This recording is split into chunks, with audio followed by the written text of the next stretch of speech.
Assalamualaikum warahmatullahi wabarakatuh. Anak-anak, hari ini kita akan belajar bab 14, yaitu tentang pahlawan muslim dan wali songo. Pahlawan muslim dan wali songo ini bertugas dalam menyebarkan agama Islam di wilayah Indonesia. Oke, kita mulai. Yang pertama ada Pangeran Diponegoro. Pangeran Diponegoro ini berasal dari Yogyakarta. Nama aslinya adalah Ontowiryo. Beliau memiliki jiwa pemimpin yang sangat tinggi. Selain itu, Pangeran Diponegoro pun sangat membela negara kita ini.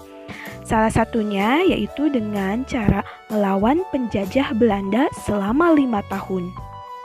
Selain berjuang melawan penjajah Belanda, Pangeran Diponegoro pun senantiasa aktif menyebarkan agama Islam. Sekarang yang kedua yaitu Kiai Haji Hasyim Asy'ari. Beliau merupakan ulama besar di Indonesia. Beliau telah menempuh pendidikan baik di Indonesia maupun di luar negeri, di antaranya di Makkah dan Madinah. Haji Hasyim Asy'ari menyebarkan agama Islam melalui pendidikan dan sosial politik.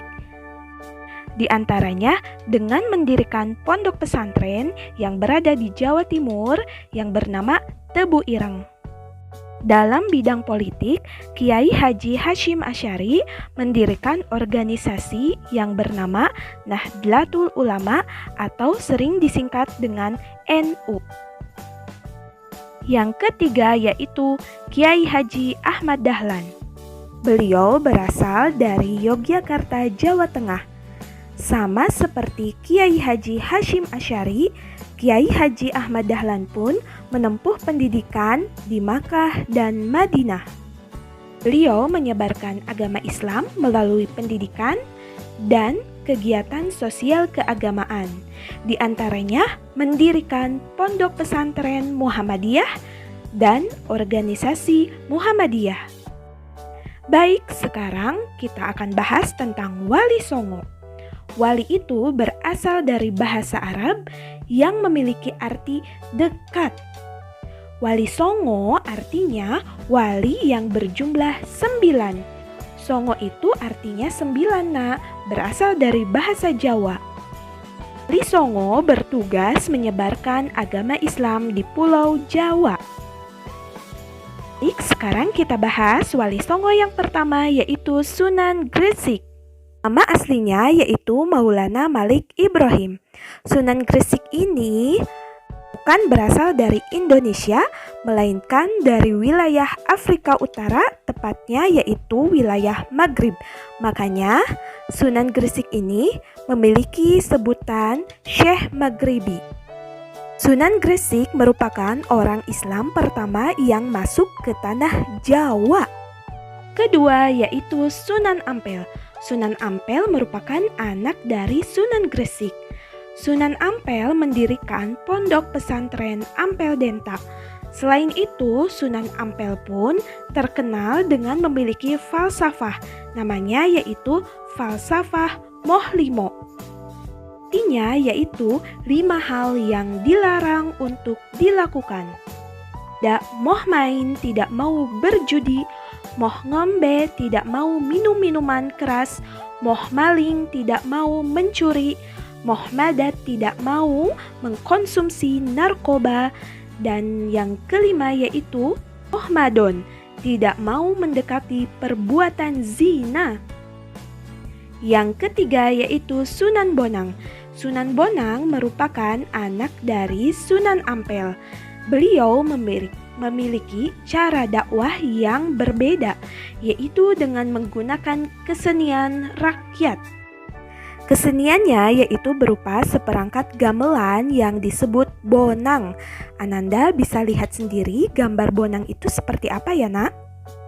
Kemudian yang keempat yaitu Sunan Giri.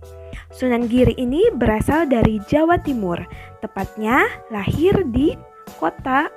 Sunan Giri memiliki keistimewaan dan terkenal memiliki ilmu laduni, artinya ilmu yang datang langsung dari Allah. tanpa melalui perantara. Adina Sunan Giri ini tanpa melalui belajar dengan sesama manusia pun beliau sudah dapat mengetahui segala sesuatu karena beliau memiliki ilmu laduni, yaitu pengetahuannya langsung berasal dari Allah Subhanahu wa Ta'ala. Yang kelima yaitu Sunan Derajat. Sunan Derajat ini adalah sosok wali yang sangat sederhana. Meskipun memiliki harta yang melimpah, beliau hidup dengan sederhana. Ciri khas dakwah beliau yaitu tema-tema dakwahnya selalu tentang tolong-menolong dan gotong royong. Kemudian yang keenam yaitu Sunan Kalijaga. Sunan Kalijaga memiliki keistimewaan dalam berdakwah. Beliau berdakwah dengan menggunakan media kesenian, terutama yaitu menggunakan wayang purwa atau wayang kulit. Sunan Kalijaga juga ikut merancang pembangunan Masjid Agung Demak. Beliau menggunakan tatal atau pecahan kayu sebagai penyangga atau tiang dari masjid tersebut. Berikut adalah gambar tiang yang dibuatkan oleh Sunan Kalijaga. Kemudian yang ketujuh yaitu Sunan Kudus. Sunan Kudus ini memiliki keturunan langsung kepada Nabi Muhammad SAW. Sunan Kudus memiliki gelar Al-Alim dan Guru Akbar karena beliau memiliki pengetahuan yang sangat luas. Kemudian yang kedelapan yaitu Sunan Muria. Sunan Muria ini memiliki ciri khas dari wilayah dakwahnya. Beliau senantiasa menjadikan desa-desa terpencil sebagai tempat menyebarkan agama Islam. Sunan Muria pun berdakwah melalui seni. Hasil dakwahnya melalui seni yaitu adanya tembang sinom dan kinanti. Yang terakhir yaitu Sunan Gunung Jati. Beliau menyebarkan agama Islam di wilayah Jawa Barat. Sunan Gunung Jati mendirikan Kesultanan Pakungwati atau Kesultanan Cirebon yang berada di daerah Cirebon, Jawa Barat. Sunan Gunung Jati mendapatkan gelar Raja Pandita. Beliau meninggal pada usia 120 tahun. Baik nak, berdasarkan kisah dari para pahlawan muslim tersebut, keteladanan yang harus kita contoh yaitu keberaniannya, kesabarannya, dan jiwa patriotisme. Selain itu, kita harus memiliki kegigihan dalam membela kebenaran. Serta kita harus memiliki sikap rendah hati dan tidak sombong.